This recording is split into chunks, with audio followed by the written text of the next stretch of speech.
In this video, I'll guide you through how you can create stunning Studio Ghibli-style images. So let's get started. First things first, head over to chat.openai.com on any of your browser and sign into your account.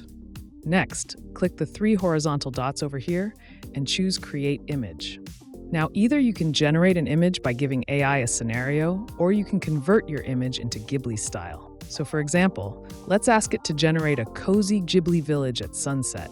Warm lighting, lush green trees, detailed anime-style scenery. ChatGPT will process the request and generate a stunning Ghibli-inspired scene. Now, let's transform an existing image into the Ghibli-style artwork. You can upload a reference image, maybe a photo you took, or an artwork you created, and ask ChatGPT to apply a Ghibli-style transformation. A good prompt for this would be, convert this into a Ghibli-style painting, soft lighting, hand-drawn anime look, rich details. The AI will then generate a beautifully stylized version of your image. And that's it.